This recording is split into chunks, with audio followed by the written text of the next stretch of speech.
कहने को तो दुनिया में कई सारे धर्म हैं, हिंदू, मुस्लिम, सिख, ईसाई, लेकिन सबसे बड़ा एक धर्म है और वो धर्म है इंसानियत का।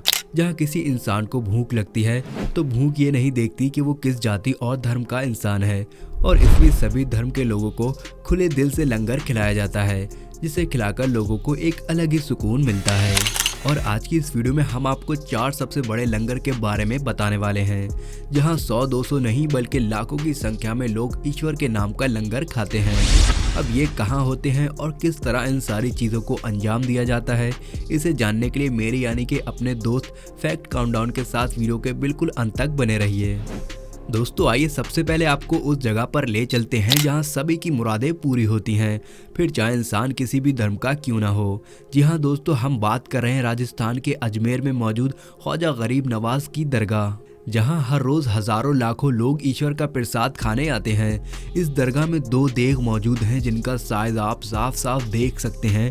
इस बड़े से बर्तन में एक बार में 6000 से भी ज्यादा लोगों के लिए खाना बनता है, जो कि पूरी तरह से शाकाहारी होता है। आपको बता दें कि इस प्रसाद में चावल और मैदे के अलावा ज़ाफ़रान, चीनी, गुड़, सूखे मेवे और अलग अलग तरह की चीज़ें इस्तेमाल करी जाती हैं। दोस्तों ये जो बड़ी देग होती है इसमें 4800 किलोग्राम और छोटी देग होती है उसमें 2400 किलोग्राम तक प्रसाद बन सकता है। यहाँ पर बनने वाला प्रसाद रात भर बनता है और जिसे सुबह की फज्र की नमाज से पहले ही बांटना शुरू हो जाता है। इस प्रसाद को बनवाना इतना ज्यादा पुण्य का काम माना जाता है कि इन देगों को बनवाने के लिए नीलामी तक होती है, जिसके पैसे से गरीब और बेसहारा लोगों को लंगर खिलाने और छोटे बच्चों की पढ़ाई में इस्तेमाल किया जाता है, ताकि किसी भी गरीब और अनाथ को मजबूरी की जिंदगी ना जीना पड़े। दोस्तों ये जो विशालकाय बर्तन का साइज आप देख रहे हैं, इसमें खाना बनाना इतना भी आसान बात नहीं है। इसमें खाने को मिलाने के लिए जिस चम्मच का प्रयोग होता है वो लकड़ी का एक बड़ा सा चम्मच होता है, जिसे 2 लोग मिलकर पकड़ते हैं और फिर जाकर इस बड़े से बर्तन में खाना बनता है। यहाँ पर खाना बनाने के लिए 12 से 15 कुंटल लकड़ियाँ तो ऐसे ही चूल्हे में जल जाती हैं। वैसे अगर कोई खुद से ये देग बनवाना चाहे तो छोटी देग के लिए करीब 60,000 रुपये और बड़ी देग के लिए करीब 75,000 रुपये का खर्च आता है।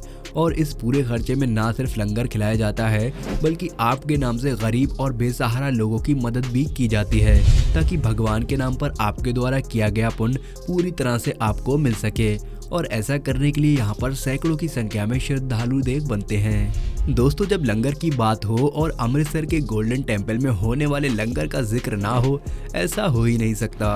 हम सभी जानते हैं कि यहाँ पर लाखों की संख्या में श्रद्धालु हर रोज लंगर खाने आते हैं, और जाहिर सी बात है इतनी बड़ी संख्या में लोगों को लंगर खिलाना कोई आसान बात नहीं है।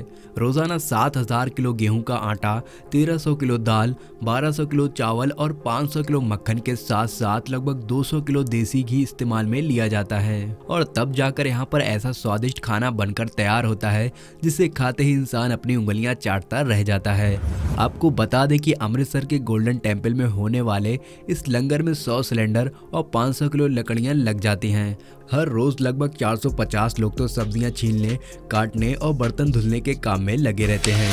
वैसे तो यहाँ पर बहुत ही कम लोग हैं जिन्हें काम के सिलसिले में रखा जाता है, वरना इस लंगर में अधिकतर तो श्रद्धालु होते हैं जो काम कर रहे होते हैं, फिर चाहे वो खाना परोसना हो, बर्तन मांजना हो या फिर खाना बनाना हो, हर एक काम में श्रद्धालु लगे रहते हैं। और तो और इन सारी चीज़ों के बावजूद भी लाखों की संख्या में लोगों के लिए रोटियां बनाना कोई आसान बात नहीं है।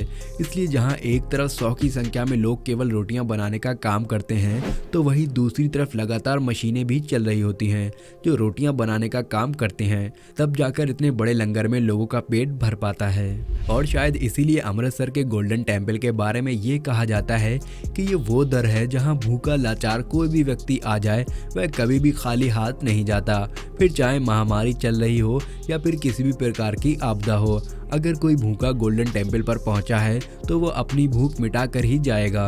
अब दोस्तों हम आपको वहां पर लेकर चलते हैं जहां पर खिलाए जाने वाला प्रसाद किसी भी चमत्कार से कम नहीं है, क्योंकि हर रोज एक ही क्वांटिटी में प्रसाद बनता है, फिर चाहे भक्तों की संख्या हजारों में हो या फिर लाखों में, पर कभी भी प्रसाद कम नहीं पड़ता और ना ही कभी फेंका जाता है। दोस्तों हम बात कर रहे हैं भगवान जगन्नाथ के दरबार की, जो कि उड़ीसा में मौजूद है। हर रोज यहाँ पर करीब 50,000 लोगों का का खाना बनता है। परंतु रथ यात्रा के समय यह संख्या लाखों में पहुंच जाती है। यहाँ उमड़ने वाली भीड़ इतनी ज्यादा होती है कि इंसान को पैर रखने तक की जगह नहीं मिलती। ऐसे में 500 बावर्ची हर रोज 300 सहयोगियों के साथ यहाँ आने वाले श्रद्धालुओं के लिए 56 भोग बनाते हैं। भगवान जगन्नाथ के दरबार में खिलाया जाने वाला प्रसाद इसलिए चमत्कारी है क्योंकि पहली बात तो यह कभी भी खराब नहीं होता, ना ही कभी कम पड़ता है। दूसरी बात, ऐसा कहा जाता है कि इस लंगर को माता लक्ष्मी की देखरेख में बनाया जाता है, तभी तो यहाँ बनने वाले चावल को एक के ऊपर एक करके 7 कलश में पकाया जाता है। और सबसे ज्यादा हैरान करने वाली चीज यह है कि जो कलश सबसे ऊपर रहता है उसका चावल सबसे पहले पककर तैयार होता है। हाँ, हमें पता है यह चीज सुनकर आपको विज्ञान के पूरे विपरीत लग रही होगी। भला आग के सबसे दूर ऊपर रखा चावल कैसे पहले बन जाता है? पर दोस्तों, आप इसे भगवान जगन्नाथ का चमत्कार ही समझिए कि यहाँ पर विज्ञान भी फेल हो जाता है।